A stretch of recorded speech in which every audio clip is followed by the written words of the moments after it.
아멘. 할렐루야. 하나님의 말씀은 오늘 창세기 22장 이제 볼 건데요. 본문은 이제 읽지 않고 우리가 이제 보면서 말씀을 나누도록 하겠습니다. 우리 옆 사람하고 인사했으면 좋겠습니다. 귀하십니다. 귀하십니다. 네. 지난주에 이제 창세기 18장을 했고 오늘은 이제 22장을 할 거예요. 오늘부터는 이제 창세기를 조금씩 이제 빨리 이제 나가도록 하겠습니다. 지난주에 우리는 사라의 비웃음과 웃음에 대해서 말씀을 이제 나눴죠. 비웃음은 앞으로 되어진다고 하는 하나님의 말씀이 믿겨지지 않아서 나오는 웃음이 비웃음이고, 웃음은 진짜 하나님의 말씀대로 되어진 일들이 또 믿겨지지 않아서 웃는 거예요. 그러니까 하나님의 언약을 믿을 수가 없어서 나오는 웃음이고, 또 다른 하나는 그 믿을 수 없는 언약을 이루시는 하나님의 전능하심에 대하여 기쁨의 웃음이 되는 것입니다. 자, 그렇게 이제 21장에서 이삭의 탄생을 하게 되고, 사라와 아브람 가운데 그 이삭을 통하여서 기쁨의 웃음이 주어지게 됩니다. 그리고 이제 22장으로 넘어오는 거예요. 1절은 이렇게 시작합니다. 같이 읽겠습니다. 시작. 그 일 후에 하나님이 아브람을 시험하시려고 그를 부르시되 아브라함아 하시니 그가 이르되 내가 여기 있나이다. 이제 22장 1절이 그 일 후에 이렇게 이제 시작을 한단 말이에요. 우리가 이제 창세기 15장에도 보면 그 일 후에 이렇게 나오잖아요. 성경에 굉장히 많이 등장하는 이런 이제 단어가 되는데, 그러면 그 일 후에 어떤 일이 있고 난 후에라는 이제 그런 의미가 되는 거예요. 소돔과 고모라가 멸망을 했습니다. 그래서 아브라함이 이제 또 이주를 하게 돼요. 집이 없었어요. 그래서 이제 목초지를 따라서 또 이렇게 계속 거주를 하고 이주를 하는데, 소돔과 고모라가 멸망한 후 아브라함은 이제 그랄 땅으로 이주를 해서 거기에 거주하게 됩니다. 그런데 그랄에서도 애굽에서와 같이 사라로 인하여서 아브라함이 자신의 신변에 위협을 느끼는 일이 있었던 것 같아요. 그래서 어떤 실수를 또 다시 하냐면, 애굽에서 똑같은 실수를 하는데 사라를 자기의 누이라고 이제 속이기 시작하는 거예요. 그러자 그 그랄을 다스리고 있는 그랄 왕 아비멜렉이 이제 사라를 데리고 온 거예요. 자기 아내로 삼으려고. 창세기 12장에 있는 내용하고 너무나 똑같죠. 그래서 그 사라를 자기 아내를 이제 취하려고 하는데, 이제 한 가지 납득할 수 없는 것은 세월이 참 많이 지났단 말이에요. 지금 사라의 나이가, 그라랑이 이제 사라를 데려간 나이가, 사라의 나이가 90세고 아브라함의 나이는 100세가 되는 거예요. 그러니까 어떻게 보면은 이제 할머니 사라가 되는데, 아무리 이제 사라가 예쁘다 하더라도 사실은 젊음에 비할 수가 없는 거잖아요. 아비멜렉 주변에 그가 왕이기 때문에 젊고 이쁜 여자들이 많았음에도 불구하고 왜 사라를, 할머니 사라를 데려갔는지, 사실은 이거 저 이제 답을 제가 못 찾아요, 여러분. 나중에 여러분이 이제 저와 하나님 나라 가서 보면은 이제 아시게 될 것입니다. 여기에 대한 답은 없습니다, 여러분. 그런데 여러분 이상한 옷을 많이 보셨잖아요. 창세기 12장에서 기근을 피해서 애굽으로 갔을 때 자신의 신변의 위협을 느껴 사라를 누이라고 속인 사건과 똑같은 사건이 재현되고 있는 거예요. 이제 100세고 지금 사라의 나이는 90세예요. 근데 여러분 이제 100세에 이삭을 낳잖아요. 그러면 우리가 아기를 이제 10달을 이제 엄마 뱃속에 있으면 적어도 지금 사라의 몸에 이삭이라고 하는 씨가 지금 자라나고 있다는 말이에요. 아브라함이 진짜 못된 거예요. 근데 성경은 왜 이런 실수를 자꾸 여기다 집어넣느냐?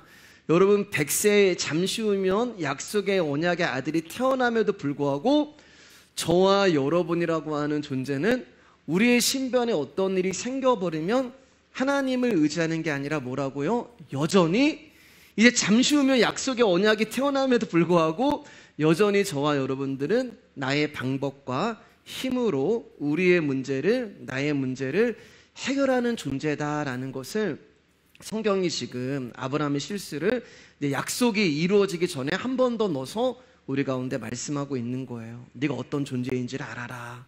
그리고 하나님은 애굽에처럼 이제 바로에게 나타났던 것처럼 이 아비멜렉 왕에게 나타나서 아브라함의 실수를 용납하고 용서해 주십니다. 애굽에서 사라가 바로의 아내가 될 위기에 처했을 때 하나님이 바로에게 나타나서 진노하시죠. 경고하세요. 너 이 여자 건들면 네 애굽에 있는 바로에 있는 모든 사람들 내가 다 진멸할 거야. 뭐 이렇게 하세요. 근데 아비멜렉에게도 똑같이 나타나셔서 하나님 말씀하시는 거예요. 너 이 여자 건들면 너희 집안에 있는 모든 태를 내가 다 닫아버리고 내가 진노할 거야. 그러니까 아비멜렉이 하나님 앞에 뭐라고 변명하냐면은 나는 잘못이 없습니다. 아브라함이 분명히 자기의 누이라고 이야기를 했습니다. 근데 하나님은 그 소리 안 들으세요. 예. 여러분, 사라 가운데 다른 사람의 어떤 그런 관계가 되면 약속의 자손이 되지 않는 거예요. 하나님 예수 그리스도가 오셔야 되기 때문에 하나님은 그것만 보이는 거예요. 그래서 당신의 언약을 누군가가 파괴하려고 하고 당신의 언약을 누군가가 뭐 파괴할 수도 없지만 누군가가 건드려보면 하나님은 거기에 대해서 진노하시는 것입니다. 자, 그래서 아비멜렉이 그 다음날 이제 또 아브라함을 한 번 더 부자로 만들어주죠. 아브라함이 어떻게 부자가 됐어요? 애굽에서 자기 사라를 누이라고 속이니까 갑자기 애굽 왕이 엄청나게 많은 금은보화, 막 양과 소와 종들까지 보냈잖아요. 그러니까 아비멜렉도 똑같이 보내는 거예요. 소와 양들과 종들을 보내서 왜 너 나한테 거짓말했냐? 빨리 여기서 나가라라고 해서 아브라함이 약속을 받기 전에 한 번 더 이제 그 재산이 부자가 이제 돼버립니다. 은 1000개를 줘요. 그렇게 이제 창세기가 이제 지나갔죠. 그리고 이제 21장이 되었을 때 이제 이삭이 태어나 버리고 그 21장에서 하갈과 이스마엘이 쫓겨나가는 일이 이제 생겨요. 이삭이 태어나자. 근데 성경을 우리가 이제 도덕적 윤리적으로 보게 되면 참 잔인한 책이 되는 거예요. 왜냐하면 하갈과 이스마엘이 광야로 쫓겨나갔을 때 목이 말라가지고 가죽 부대에 물이 다 떨어져서 이제 광야에서 죽게 되거든요. 굉장히 잔인할 수가 있어요. 그럼 왜 굳이 이스마엘도 자기 아들인데 왜 쫓아내야 했을까? 이 부분은 이제 조금 있다가 우리가 말씀을 나누면서 짧게 이제 보겠지만, 진짜 언약이 오면은 지금까지 가짜 언약의 자리에 있던 것들은 쫓겨나가게 되는 것입니다. 그래서 쫓김을 이제 당하게 되는 거죠. 그러고 나서 이제 21장 후반부에 어떤 일이 일어나냐면은 아비멜렉이 다시 아브라함을 찾아오는 사건이 일어나요. 우리 21장 33절입니다. 시작. 아브라함은 브엘세바에 에셀나무를 심고 거기서 영원하신 여호와의 이름을 불렀으며, 이제 아비멜렉이 이제 군대 장관하고 자기를 찾아왔어요. 이제 껄끄러운 거예요. 그러니까 아브라함 입장에서는 어떤 마음이 들었냐면은, 이 사람이 내가 나의 아내를 누이로 속인 것에 대해서 아무리 생각해도 보복을 하려고 왔나 보다, 그렇게 생각을 했을 것 같은데, 이 아비멜렉이 와가지고 아브라함 가운데 뭐라고 이야기하냐면은, 네가 무슨 일을 하든지 너의 하나님이 너와 함께 하시는 것을 내가 본다, 이렇게 얘기하는 거예요. 네가 무슨 일을 하든지 네가 믿는 하나님이 너와 함께 하시는 것을 내가 안다. 그러니까 아브라함아, 내가 여기서 너를 편하게 살게 해줄 거니까 너도 나 건드리지 마, 이렇게 얘기하는 거예요. 내가 너를 후대해 줄 거니까 너도 나 건드리지 마. 이게 평화협정을 맺는 거예요. 평화협정을 맺는 것입니다. 그러니까 아비멜렉은 전혀 생각지도 않은 일들이 지금 일어난 거예요. 자기한테 보복하려고 왔던 아비멜렉인 줄 아는데 오히려 자기한테 머리를 숙이고 네가 믿는 하나님이 너와 함께 하심을 내가 본다. 여러분, 그런 얘기 들었을 때 아브라함이 기분이 나쁘겠어요? 좋겠어요? 대답 좋으시겠죠? 네, 온라인으로 이제 예배 드리시는 여러분들도 든든하잖아요. 하나님 나와 함께, 기분이 좋은 거예요. 그 자기한테 머리를 숙이고 너 여기서 편하게 살고 나 건드리지 마, 그 한 땅을 다스리는 왕이 그렇게 얘기하니까 아브라함이 기분이 좋은 거예요. 그래서 지금 아브라함이 기분이 좋은 거예요. 이게요, 아브라함은 브엘세바에 에셀나무를 심고 영원하신 여호와의 이름을 부른 거예요. 그러니까 하나님이 누구인지를 알게 된 거예요. 그 말은 하나님이 나와 함께 하심으로 말미암아 사람들이 나를 이렇게 보는구나, 거기에 대해 이제 감사가 나오고 찬양이 나오는 거예요. 얼마나 기분이 좋겠어요. 자신과 함께하는 하나님을 사람들이 인정하고, 그래서 막 하나님께 감사하고 이제 예배하고 기쁨의 감사 찬양을 드리고 이제 돌아온 거예요. 그리고 이제 22장이 된 거예요. 그 이제 그 일 후에가 이제 요 사건이란 말입니다. 그러면 이 일 후에 하나님이 아브라함 가운데 나타나시는 것입니다. 창세기 12장에서 오늘 조금 이제 길 수가 있는데 편안하게 여러분 말씀 들어주세요. 창세기 12장에서 하나님을 알지도 못하고 우상을 섬기는 자신을 찾아오셔서 복의 근원으로 만들어 주시겠다고 하나님이 약속을 하셨어요. 그리고 그 언약을 이루어가는 과정 가운데 때로는 실수도 있었고 실패도 있었어요. 그렇지만 온갖 우여곡절을 다 겪으며 여기까지 왔습니다. 때로는 그 길에 아픔도 있었고 고난도 있고 어려움도 있었지만 그 모든 것들은 하나님의 은혜와 섭리 안에서 견딜 수 있었고, 그리고 지금까지 온 거예요. 그리고 얼마 전에 이제 며칠 전에는 자기가 거주하고 있는 그 땅의 왕이 자기에게 찾아와서 머리까지 숙이며 하나님을 인정하며 평화협정을 맺었단 말입니다. 그러면 여기까지 보면 앞으로 아브라함의 인생에는 더 이상 이제 고난이 없는 거예요. 그리고 자신에게 재산도 이제 있고, 그리고 이제는 하나님께서 약속을 주신 그 이삭이 어느 정도 장성해서 듬직한 아들이 되어 있었고, 평생을 나와 함께 해준 아내가 고마움으로 내 옆에 있고, 가축도 있고 종들도 있고 이 땅의 왕도 나를 인정하고, 이제는 정말 내가 편안히 여기서 살다가 하나님 나라 가면 되겠구나. 아브라함은 아마 그런 생각을 했을 거예요. 너무 감사했을 거예요. 벅차가지고 앉아가지고 가만히 보면서 자기 아들을 바라보고 자기의 재산을 바라보고, 지금 창세기 12장부터 지금까지 쭉 수십 년의 40년의 시간이거든요. 이제 40년의 시간을 쭉 돌아보면서 정말 그때 힘들었고, 그때 이런 위기가 있었고, 그때 이런 어려움도 있었는데 그 모든 것들을 하나님의 은혜로 다 감당하고, 이제는 나에게 편안이 찾아왔구나, 이제는 나에게 행복만이 남았구나, 이제는 나에게 기쁨만이 남았구나. 그러면서 아브라함은 어쩌면 그때 40년 전에 나에게 복을 주시겠다고 말씀하셨던 그 하나님의 복이 내가 너를 복의 통로로 만들 거야 라고 하는 그 복이 바로 이거구나, 그렇게 생각을 하고 있었을 거예요. 얼마나 행복했겠어요, 여러분. 아무 걱정이 없잖아요. 무슨 일이 있겠어요, 그래요. 모든 게 다 언약도 이루어지고 아무런 걱정도 없었을 거예요. 적어도 하나님이 그의 이름을 부르시기 전까지는 아무 일도 없을 것입니다. 우리 22장 1절 다시 한번 볼게요. 창세기 22장 1절입니다. 시작. 그 일 후에 하나님이 아브라함을 시험하시려고 그를 부르시되 아브라함아 하시니 그가 이르되 내가 여기 있나이다. 적어도 하나님이 아브라함의 이름을 부르기 전까지는 아브라함은 굉장히 행복했을 것입니다.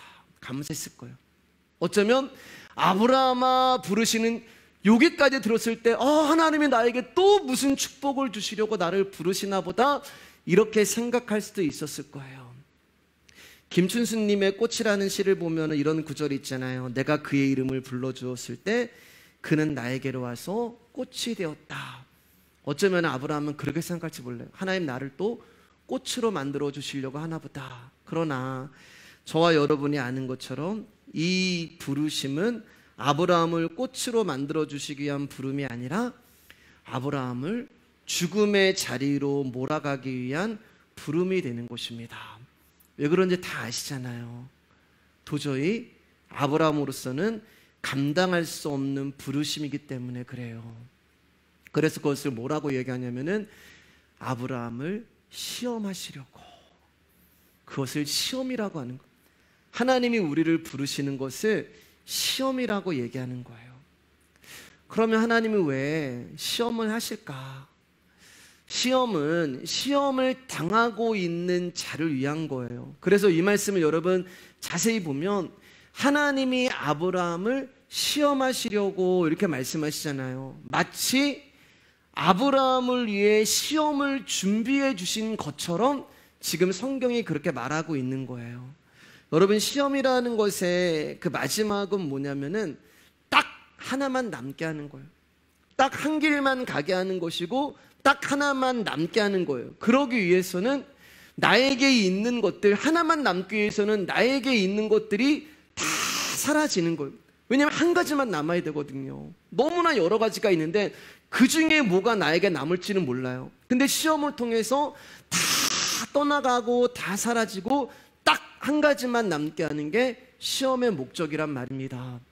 내가 그거 없으면은 죽을 것 같았고, 내가 그 사람이 없으면 도저히 살 수 없었던 것들이 내 인생 가운데 시험을 통하여서 하나씩 하나씩 떨어져 나가는 거예요. 이것만은 꼭 있어야 돼.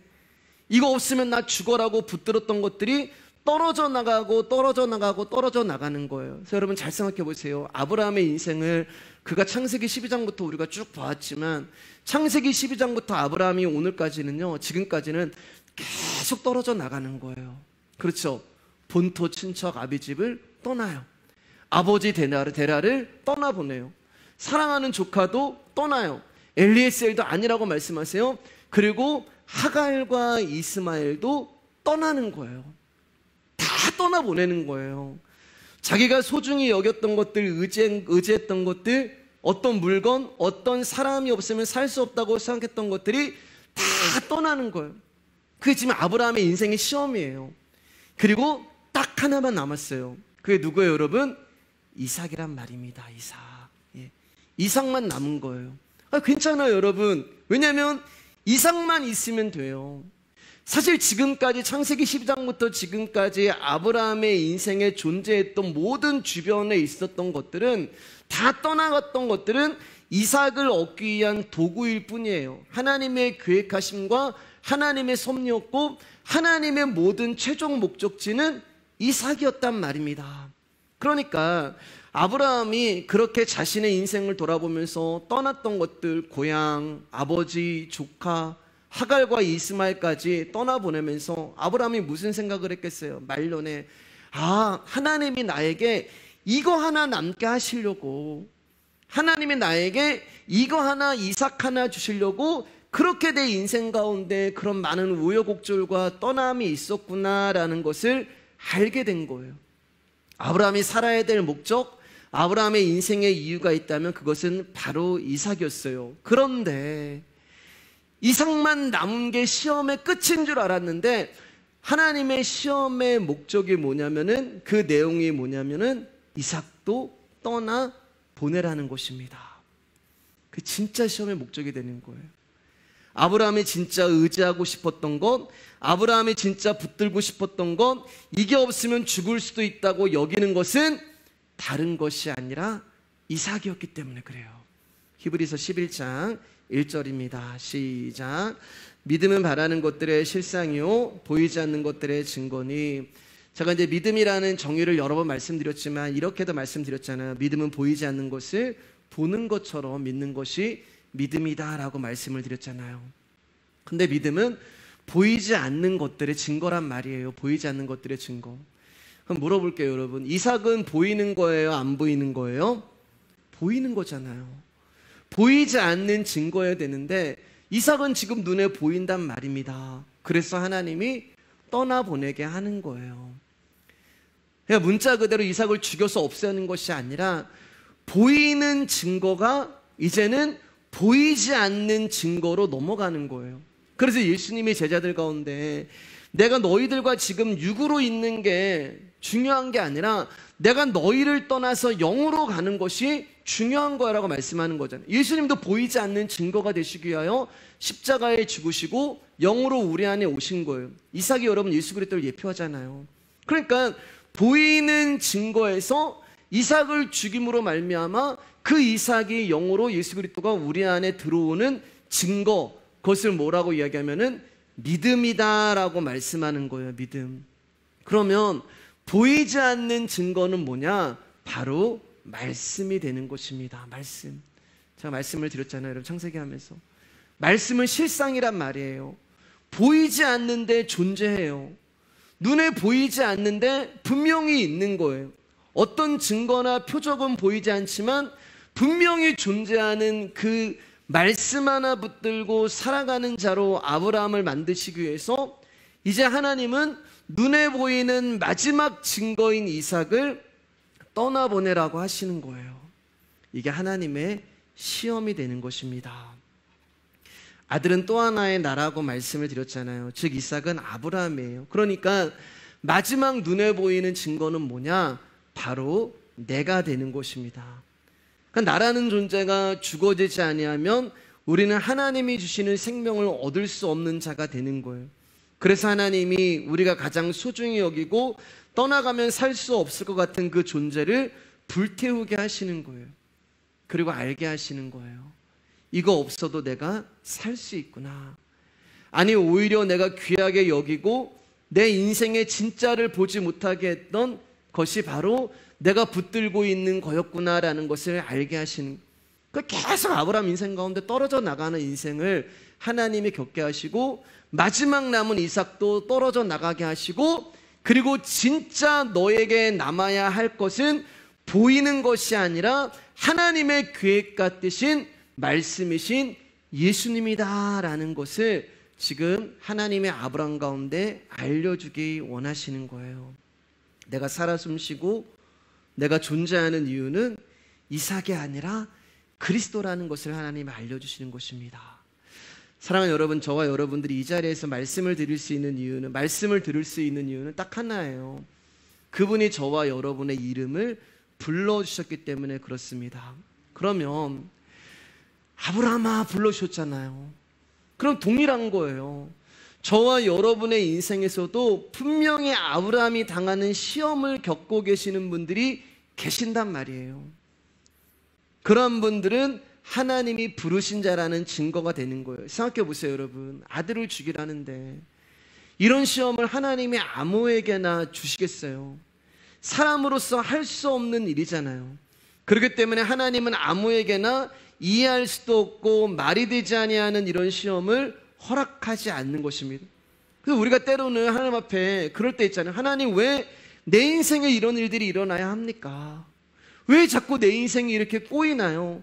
왜 이런 일들이 저에게 일어나야 합니까? 라는 것들, 내 힘으로 감당할 수 없고 도저히 풀 수도 없고 풀리지도 않는 일들, 이런 일들을 하나님이 시험이라고 얘기하시는데 아무에게나 주시겠냐고요. 오직 하나님이 부르시고 택하신 자들만 이 시험을 감당할 수 있기 때문에 하나님이 이 시험을 허락하시는 것입니다. 고향을 떠나서 약속의 땅에 정착하는 것이 쉬운 게 아니었어요. 비록 하나님의 말씀에 불순종할 때도 있었고 하나님의 마음을 아프게 한 적도 있지만 그 모든 것까지도 선으로 바꾸셔서 일하시는 그분의 섭리를 보면서 하나님의 은혜입니다라는 그 말 말고는 고백 외에는 다른 것을 말할 수 없을 정도로 하나님의 보살핌과 하나님의 인도하심으로 여기까지 왔어요.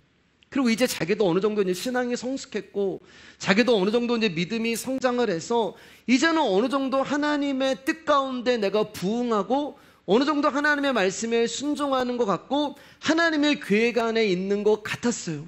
그래서 이제 편안을 좀 누려도 되고 이제 좀 고생을 좀 안 해도 되고 이제 이렇게 살다가 그냥 아들 보고 아내랑 그냥 좀 맛있는 것도 먹고 좀 잠도 좀 이제 편안하게 살고 그동안 너무 고생했으니까 그렇게 살다가 하나님 나라 가는 것이 아브라함에게 남은 인생의 전부라고 생각을 했단 말입니다. 그런데 하나님이 또 어디로 가라고 말씀하세요. 2절입니다. 시작. 여호와께서 이르시되 내 아들 내 사랑하는 독자 이삭을 데리고 모리아 땅으로 가서 내가 내게 일러준 한 산 거기서 그를 번제로 드려라. 그냥 좀 내버려 두셔도 되는데 좀 편안하게 살게 내버려 두셔도 되는데 우리 아브라함 고생 많이 했잖아요. 정말 갑자기 하나님 찾아오셔서 부르셔가지고 그만큼 고생했으면 됐는데 40년 전에는 한 땅으로 가라, 내가 내게 보여줄 땅으로 가라고 말씀하셨단 말이에요. 근데 지금은 뭐라고 얘기하냐면은 내가 내게 일러준 한 산, 40년 전에는 내가 내게 보여준 한 땅, 지금은 내가 내게 일러준 한 산으로 아브라함을 부르시는 거예요. 그럼 무엇을 알 수 있어요, 여러분? 2절을 통해서 하나님의 언약은 아직 완성이 된 게 아니라는 거예요. 이삭이다라고, 이삭이 태어남으로 말미암아 야 이제 하나님의 언약이 이거였구나, 우리는 그렇게 생각하는데 그게 아니고 하나님의 언약은 아직 진행 중이라는 얘기예요. 하나님의 언약과 약속은 끝이 아니란, 그럼 우리가 생각하는 언약의 끝과 하나님이 생각하시는 말씀하시는 언약의 끝이 다르는 거예요. 하나님이 주시겠다고 약속하신 땅, 아브라함은 여기가 이제 약속하신 땅인 줄 알았어요. 창세기 12장에서 40년 전에 나를 불러서 그 약속의 땅이 여기였구나라고 이제 그렇게 생각해서 내 인생은 이제 여기서 끝이야, 언약이 이루어졌어, 할렐루야라고 하는데 거기 아니야. 하나님 그렇게 말씀하셨어요. 야 빨리 짐 싸, 그리고 내가 내게 일러준 한 산으로 가라. 여러분, 산 이러면 어떤 생각이 드세요? 힘들잖아요. 제가 이제 산을 타본 기억이 이제 집사님은 언제였죠? 2년 전에, 예, 우리 집사님 그때 올라가고 한 번도 안 올라갔는데, 힘들잖아요, 여러분. 산이라는 게요, 이게 딱 보이면 저기가 정상이구나라고 해가지고 올라가면은 또 정상이 있어요. 또 거기를 정말 내려갔다 올라갔다 내려갔다 올라갔다 하면서 또 올라가면은 또 정상이 또 있어요. 힘들게 올라가면 저기에 또 정상이 있고, 또 거기까지 올라가면 또 내가 또 올라가야 되는 그 정상이 있고, 우리는 매일매일 힘들게 이 산을 올라가고 있습니다. 그 산과 씨름을 하면서 살아가요. 그 산을 때로는 내가 올라가기가 너무나 버거울 때가 많아요. 그래서 우리는 때로는 막 산을 향해서 명령합니다. 하나님, 내 앞에 있는 이 산이 바다로 옮겨지게 해주세요. 큰 산아, 내가 무엇이냐, 내 앞에서 평지가 되리라 라고 발버둥 치기도 해요. 막 선포도 해요. 기도도 해요. 막 하나님 앞에 때를 써요. 내 앞에 있는 큰 산 좀 없애주세요. 하나님, 이 산은 내가 감당할 수가 없는 산이에요. 근데 없어지던가요? 바다로 던져지던가요? 평지가 되던가요? 아니요, 맨날 그 자리에 있어요. 산은 항상 그 자리에 있습니다. 움직일 수도 없는 산을 바다로 빠지라 하고, 평지가 될 수 없는 산을 향해서 평지가 되라고 우리의 힘으로 어떻게든 한번 해보려고 하는데, 우리는 절대 아무것도 할 수가 없는 거. 목만 아파요, 목만. 그러면 하나님이 우리 앞에 산을 두신 이유가 무엇인가? 시험의 목적은 여러분, 우리의 존재를 바꾸는 거예요. 내 주변 상황을 바꾸는 게 아니에요. 나라는 자를 바꾸는 거예요. 그럼 시험의 목적은 뭐냐? 이 산을 앞에 둔 목적이 뭐냐? 다시 한번 내가 누구라는 것을 보게 하시는 것인데, 너는 절대 산을 움직일 수 있는 자가 아니야. 즉 아무것도 아니라는 것을 하나님이 알게 하시는 거예요. 아직도 나에게 어떤 희망이 있고, 아직도 나에게 어떤 소망이 있다고 생각하는 존재에게 하나님은 역사하지 않습니다. 하나님의 뜻은 그에게 임하지 않아요. 하나님은 우리 앞에 놓여있는 산을 보게 하심으로 나의 한계와 나의 좌절과 나의 절망을 깨닫게 하시는 거예요. 그러면서 점점 나의 할 수 없음을 인정함으로 말미암아 나의 존재가 바뀌는 거예요. 아무것도 할 수 없구나. 그래서 여러분, 때때로는 우리 인생 가운데 안 되는 일들이 많은 거예요. 될 것 같은데 안 되는 거예요.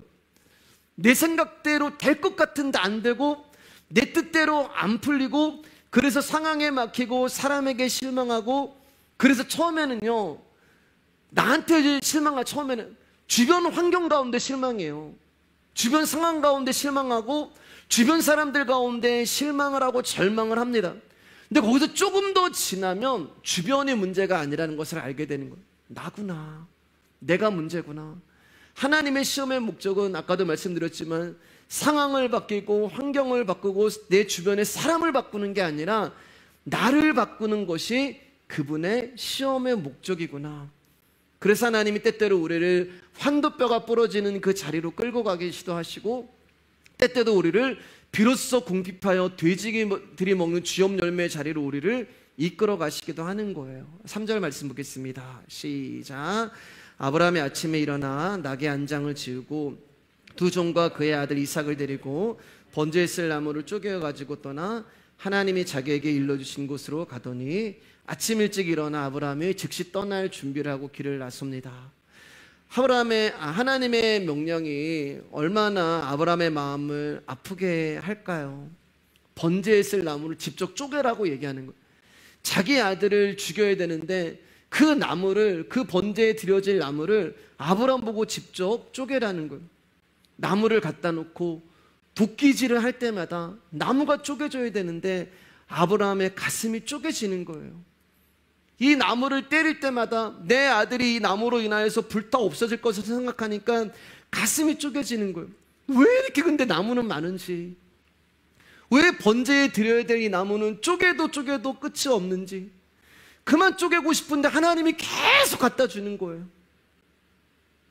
순종했는데, 그래도 지금까지 말씀 붙들고 살았는데, 대단한 믿음이 아니고 대단한 신앙은 아닐지라도 그래도 내가 지금까지 신앙 안에서 예수님 붙들고 살려고 했는데 내가 뭘 잘못했다고. 그래서 거기서 하나님을 향하는 원망도 나와요. 아니 하나님, 내가 도대체 뭐 그렇게까지 잘못했다고 내 아들 갖다 죽이라고 하는 건지, 하나님에 대한 야속한 마음도 나옵니다. 그래서 그 번제 쓸 나무를 쪼개는 거예요. 근데 쪼개면서 알게 되는 거예요. 쪼개지는 것이 나무가 아니라 나라는 것을 알게 되는 거예요. 하나님의 말씀이 우리를 쪼갭니다. 그 말씀이 내 손등을 쪼개고 내 발등을 쪼개고 내 마음을 쪼개고 내 생각을 쪼개고 내 혼과 영과 관절과 골수를 쪼개고 내 관계를 쪼개고 내 상황을 쪼개고 내 계획을 쪼개고 내 인생 전부를 그분의 말씀이 다 쪼개는 거예요. 도리에 돌 하나 남지 않도록 그분이 다 쪼개는 거예요. 저와 여러분의 인생이 전제로 하나님 앞에 불타 없어질 때까지 말씀은 계속해서 저와 여러분들을 쪼개어 가시는 것입니다. 그러면서 알게 되는 거예요. 이 나무가 나였구나. 하나님 앞에 불타 없어질 그 나무가 바로 나였구나. 다시 한번 말씀드릴게요, 여러분. 상황은 안 쪼개져요. 네. 여러분, 상황 없어져라. 안 없어진다니까요. 환경은 안 쪼개져요. 산하 평지가 되어라. 아니요, 그대로예요. 사람은 안 쪼개져요. 주변에 있는 사람들은요. 내가 쪼개지는 거예요. 그 시험의 목적과 이유와 결과이기 때문에 그렇습니다. 4절 말씀입니다. 시작. 제3일에 아브라함이 눈을 들어 그곳을 멀리 바라본지라. 여기 이제 3일이 나와요. 성경에 3일이라고 하는 단어가 이제 종종 등장합니다. 사흘 후에 3일에 아브라함 인생 가운데 가장 고통스럽고 가장 길고 긴 3일이라는 시간이 지났어요. 그리고 하나님 말씀하신 모리아 땅에 있는 한 산에 서게 됩니다. 아브라함의 심정이 어떻겠어요? 처음에 3일 전에 그 산을 바라보면서 걸어갈 때는 그렇게 산이 크게 보이지 않았어요.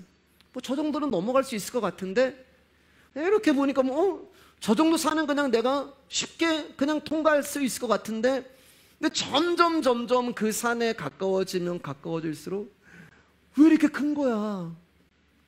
아니 내가 멀리서 봤을 때는 이렇게 크지 않았는데 왜 이렇게 산이 큰 거야? 점점 그 산이 커지고 그 산이 거대해지기 시작하는 거예요. 산이 거대해지고 커질수록 아브라함은 점점 죽어가는 거예요. 아니에요, 여러분. 성경의 비밀이에요. 아브라함은 이미 죽었어요. 언제 죽었을까요? 3일 전에 죽은 거예요. 왜 성경에 이 3일이라는 말을, 7일이라고 할 수도 있잖아요. 하루 만에 갔다고 할 수 있잖아요. 3일 전에 아브라함은 죽었어요. 왜요?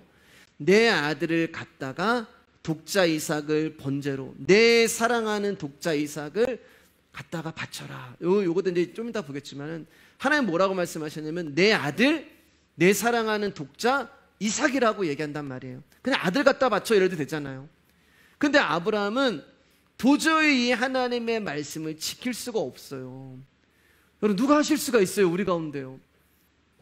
저도 제 아들이 있지만 하나님은 저에게 나타나셔서 내 아들, 내 사랑하는 독자 건의를 갖다가 죽여라.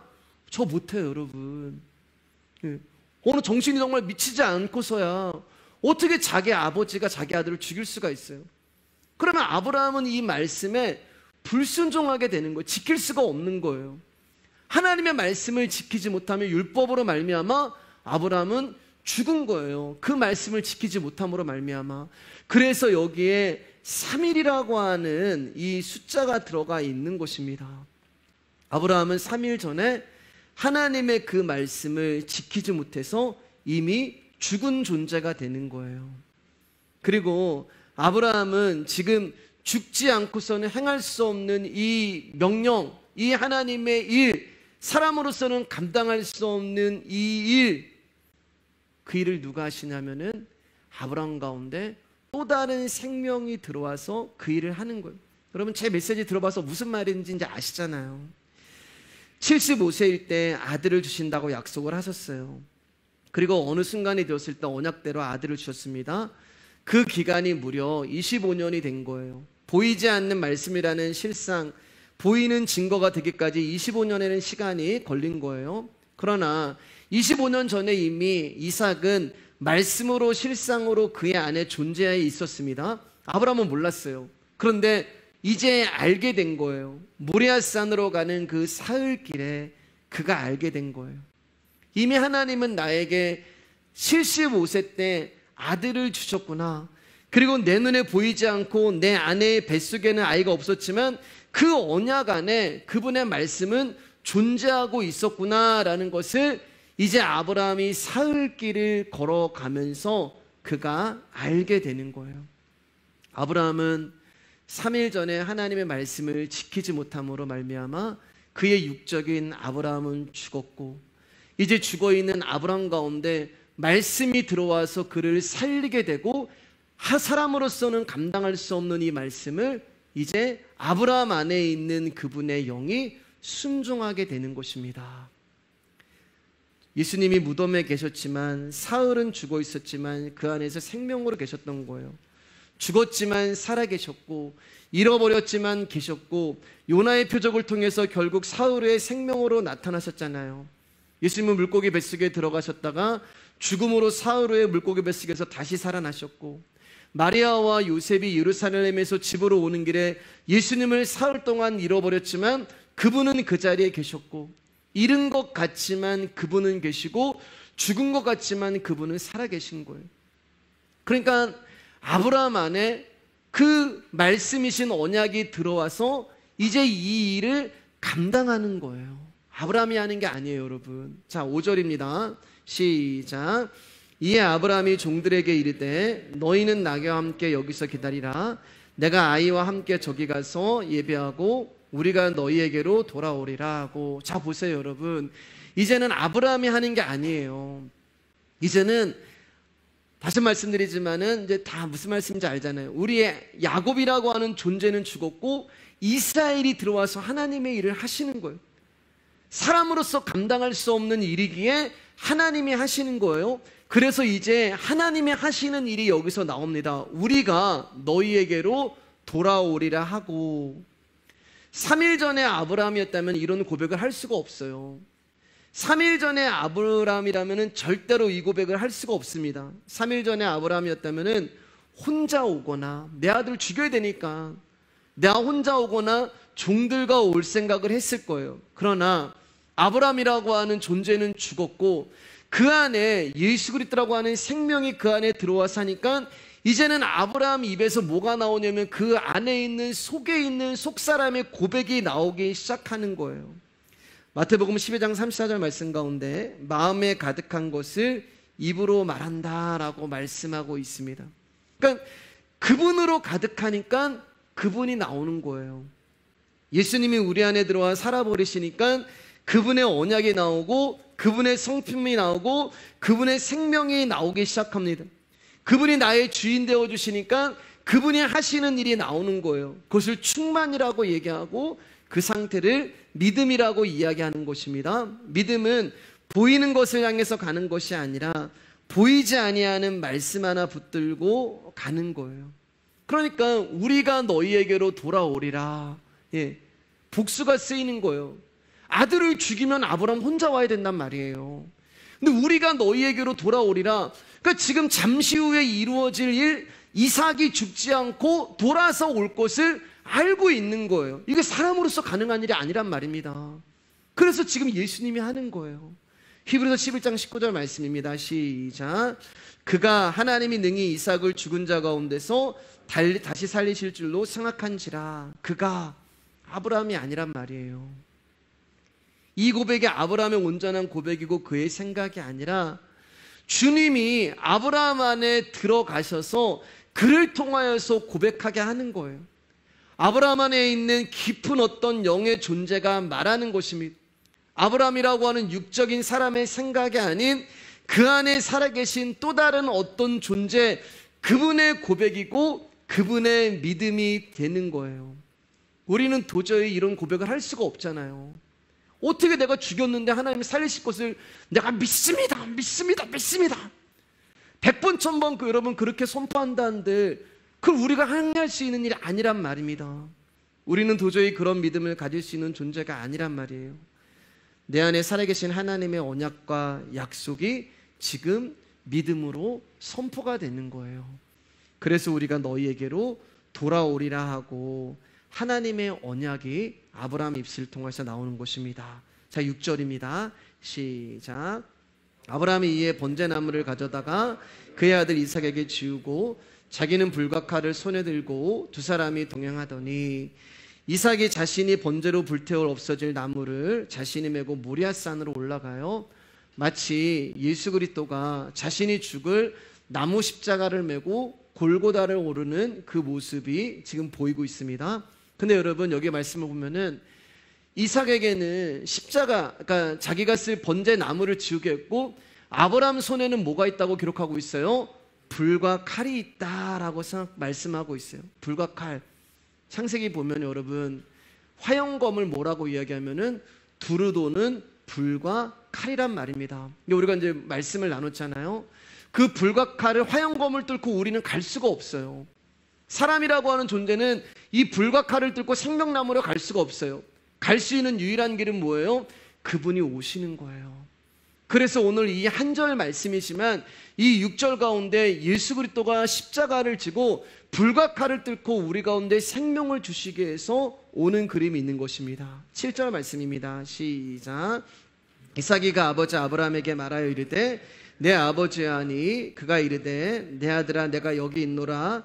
이삭이 이르되 불과 나무는 있거니와 번제할 어린 양은 어디 있나이까. 이삭이 3일 동안 궁금했던 질문을 아버지께 합니다. 아버지 불과 나무는 여기 있는데 번제에 쓸 어린 양은 어디 있습니까? 하며 아브라함의 마음에 비수를 꼽는 질문을 해요. 왜냐하면 이삭은 어릴 적부터 아버지가 하나님 앞에 예배 드리는 것, 제사 드리는 것을 봤단 말입니다.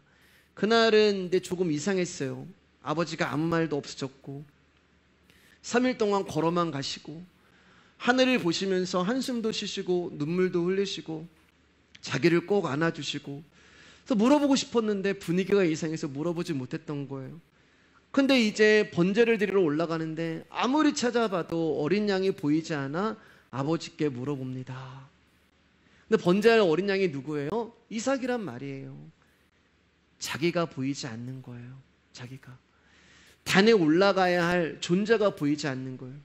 이게 여러분 우리의 때로는 문제가 되는 거예요. 나라고 생각하지 않는 거예요.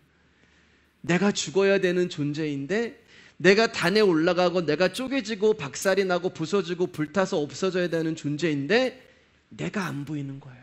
다른 곳은 보여요. 여기 단도 있고 여기 칼도 있고 여기 제사에 쓰이는 모도 있고 다른 것들은 보여요. 상황도 보이고 환경도 보이고 다른 사람도 보이는데 정작 변화되어야 되는 것은 나고 정작 하나님 앞에 불타 없어져야 되는 것은 난데 내가 안 보이는 거예요. 나단이 다윗에게 당신이 그 사람이다 라고 말씀을 하잖아요. 단에 올라가 번제로 드려져야 하는 존재는 바로 저와 여러분이 되는 것입니다. 자, 이 질문에 아브라함이 또 놀라운 고백을 합니다. 8절 말씀이에요. 시작. 아브라함이 이르되 내 아들아 번제할 어린 양은 하나님이 자기를 위하여 친히 준비하시리라 하고 두 사람이 함께 나아가서, 우리가 예배하고 오겠다라는 고백과 똑같은 거예요. 여러분, 이거 아브라함이 할 수 있는 고백이 아니란 말이에요. 내 아들아 번제할 어린 양은 하나님이 자기를 위하여 친히 준비하시리라. 3일 전에 말씀 앞에 죽은 아브라함의 예수님의 생명이 임함으로 지금 하나님의 언약이, 하나님의 고백이 그를 통하여서 선포되고 있는 거예요. 영적인 일이, 하나님의 일이 일어나고 있는 것입니다. 즉 아브라함에게 생명으로 임하신 하나님의 말씀이 아브라함을 통해서 지금 믿음으로 선포되고 있는 거예요. 여러분, 여기서 자꾸 육을 가진 아브라함을 보면 안 돼요. 육을 가진 아브라함은 없는 거예요. 지금 하나님의 영적인 일이 아브라함을 통해서 지금 일을 하고 있는 것입니다. 자, 9절 10절 말씀 보겠습니다. 시작. 하나님이 그에게 일러주신 곳에 이른지라 이에 아브라함이 그곳에 제단을 쌓고 나무를 버려놓고 그의 아들 이삭을 결박하여 제단 나무에 놓고 손을 내밀어 칼을 잡고 그 아들을 잡으려 하니, 여기 보면 이제 잡으려 한다고 하잖아요. 아들을 잡으려 한다. 동물들을 향하여서 야, 저 뭐 송아지 한번 잡자, 우리가 뭐 돼지 잡자, 이렇게 얘기하지 사람 잡자란 말을 안 해요. 예. 그러면 지금 아브라함은 자기 아들 이삭을 사람으로 보지 않고 짐승의 하나로 보고 있는 거예요. 그러니까 진짜 죽이려고 했던 거예요. 진짜 자기 아들을 짐승으로 보고 번제할 그 양으로 보고 죽이려고 했던 거예요. 세상에 어떤 아버지가 이런 일을 할 수가 있겠어요? 그리고 생각해 보세요.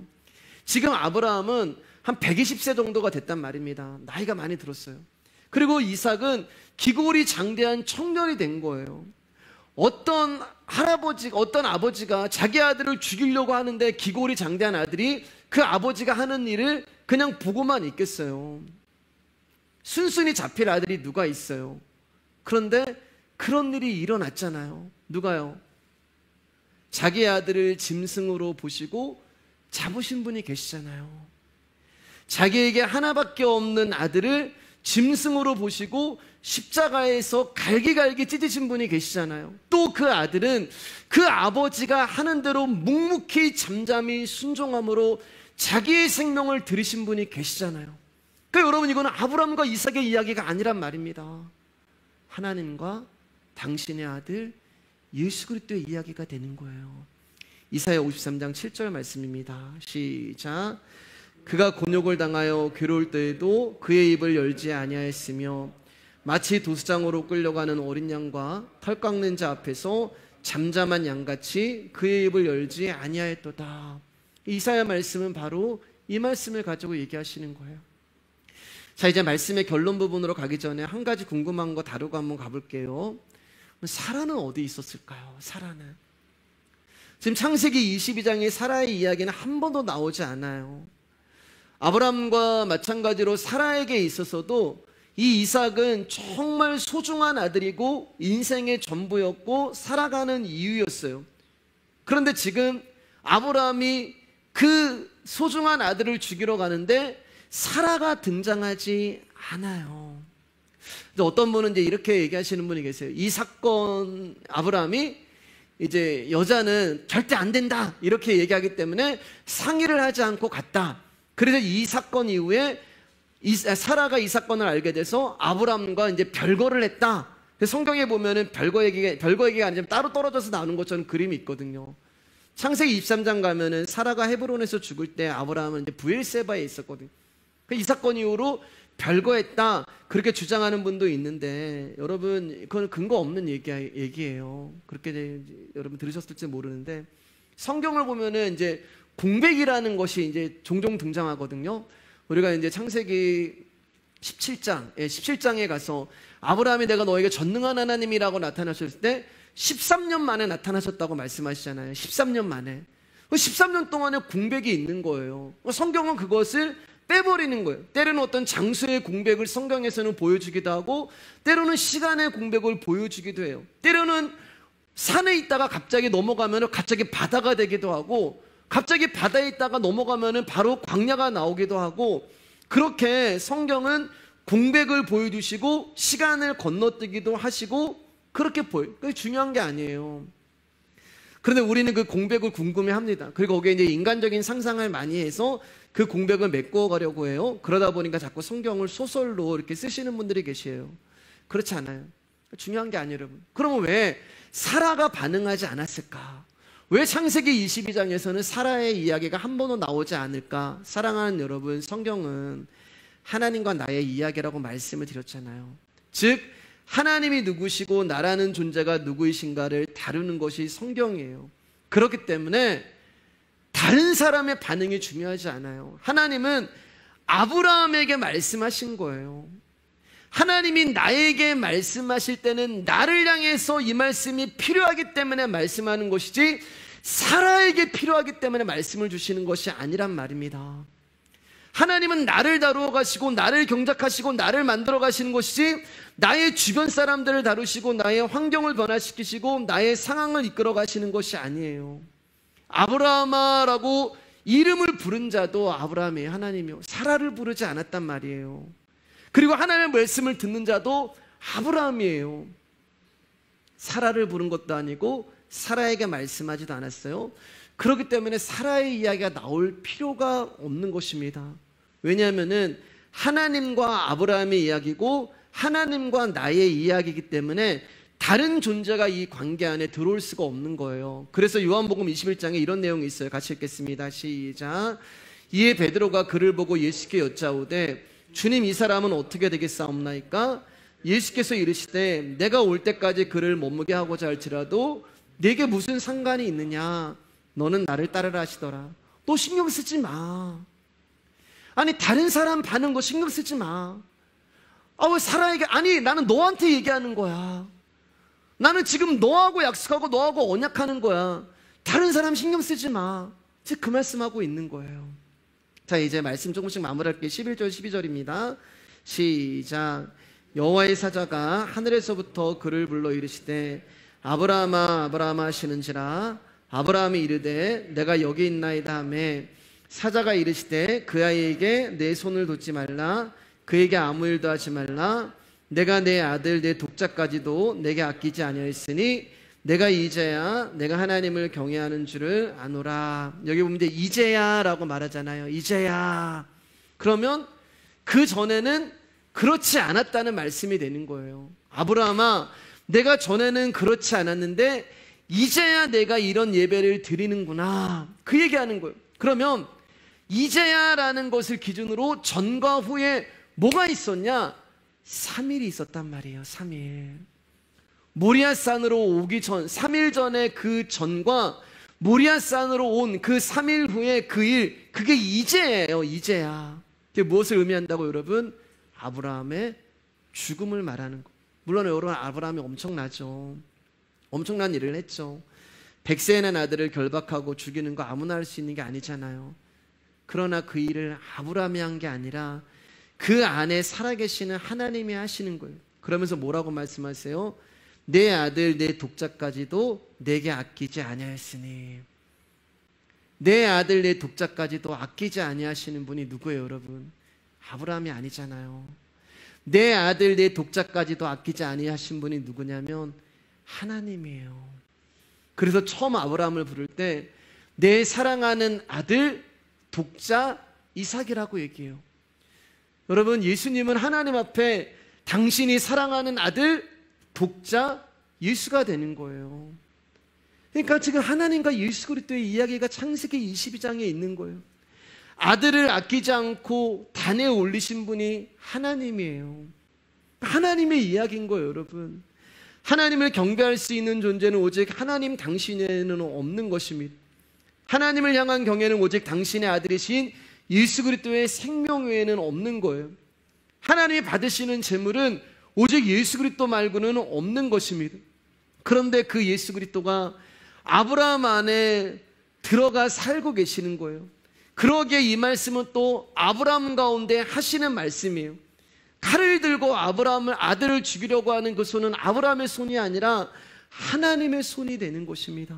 아들 예수를 향한 하나님의 손이 되는 거예요. 나를 위하여서 하나님이 당신의 아들 예수를 쪼개고 있는 거예요. 내 마음의 쪼개짐과는 비교할 수 없는 더 큰 쪼개짐, 내 마음의 이삭을 죽이려고 갈기갈기 찢어졌다면, 아브라함의 마음이 갈기갈기 찢어졌다면 하나님의 마음은 당신의 아들 예수를 십자가에 죽일 때 너덜너덜해지신 거예요. 저 여러분을 살리시기 위해서 하나님이 모리아산에서 당신의 아들을 쪼개시는 것입니다. 13절 14절 읽고 이제 말씀 마칠게요. 같이 읽겠습니다. 시작. 아브라함이 눈을 들어 살펴본 즉 한 순양이 뒤에 있는데 뿔이 수풀에 걸려 있는지라. 아브라함이 가서 그 순양을 가져다가 아들을 대신하여 번제로 드렸더라. 아브라함이 그 땅 이름을 여호와 이레라 하였으므로 오늘날까지 사람들이 이르기를 여호와의 산에 준비되리라 하더라.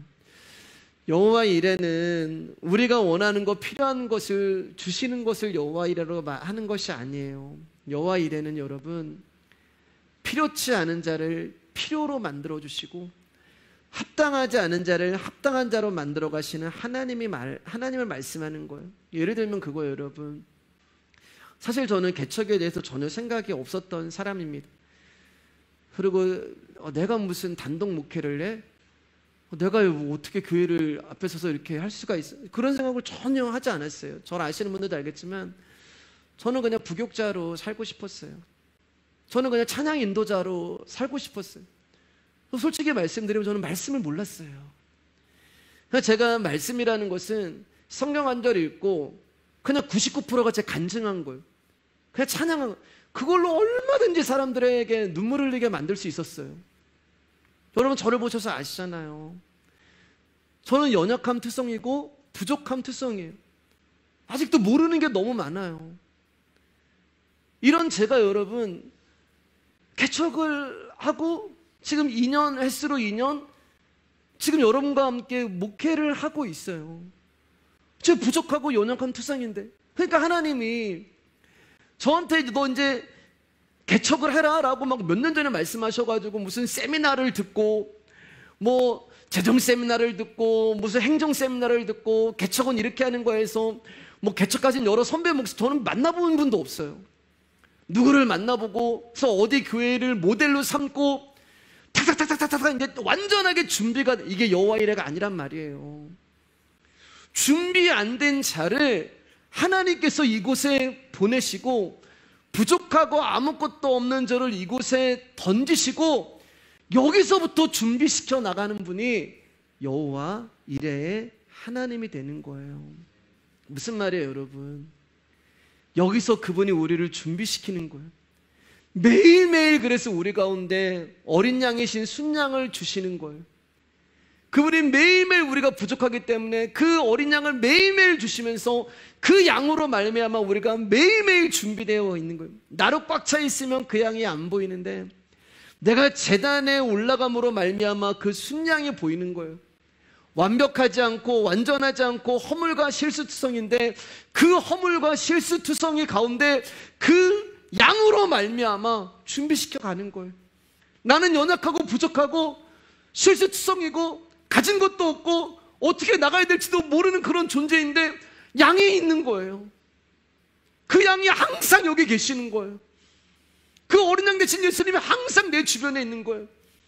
근데 나로 어떤 날은 꽉 차 있으면, 어떤 날은 내 힘으로 꽉 차 있고 내 의로 꽉 차 있으면 그 양이 보이지 않아요. 근데 그 산 앞에서 무너지고 그 산 앞에서 좌절되고 그 아들을 죽이라는 말씀 앞에서 좌절되고 그 언약 앞에서 무너지고 내가 할 수 있는 것이 아무것도 없는 그 두려움 가운데 있을 때 옆에를 보면 항상 준비되어진 양이 있는 거예요. 내가 준비되어진 게 아니라 준비되어진 양을 먹고 마시는 것이 여호와 이레가 되는 것입니다.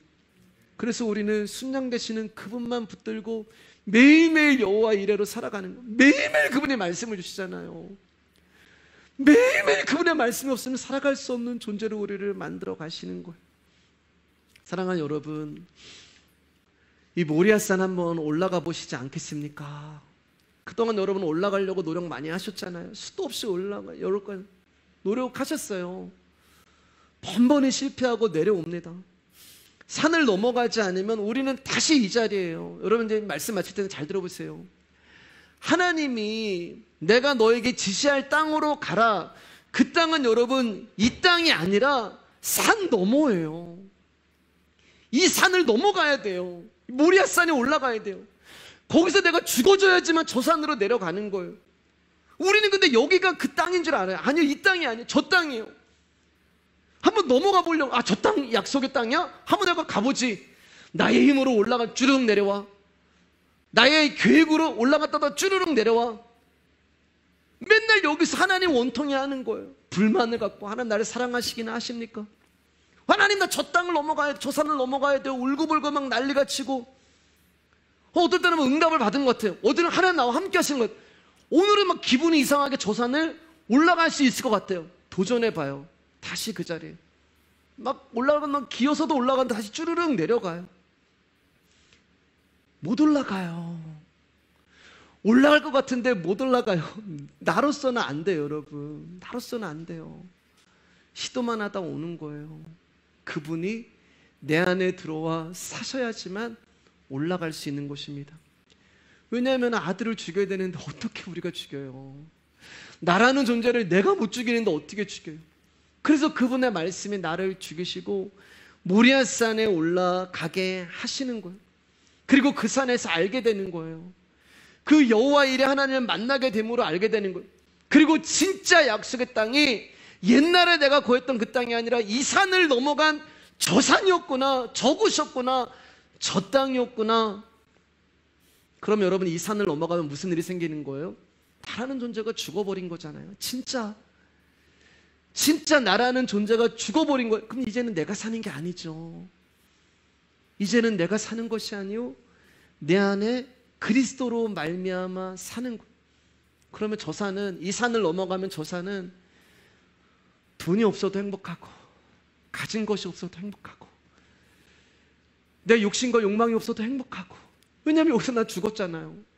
그리고 내 안에 정말 예수 그리스도가 오신 거잖아요. 예수로 사는 거예요. 내 꿈도 사라지고, 내 사명도 버려지고, 내 피부치도 버려진 곳이 바로 모리아산이 되는 것입니다. 그리고 내 피부치와 내 소중한 것, 내 가지고 있는 것과는 비교할 수도 없는 엄청나고 귀한 생명을 받은 곳이 모리아산이 되는 거예요. 사랑하는 여러분, 모든 것이 불타고 난도질 당하고 예수 그리스도만 남을 때 그분만으로 행복하시고, 그분만을 구하시고, 그분과 함께 산을 넘어가셔서 진짜 약속의 땅인 하나님 나라 들어가시는 저와 여러분 되시길 주님의 이름으로 축복합니다.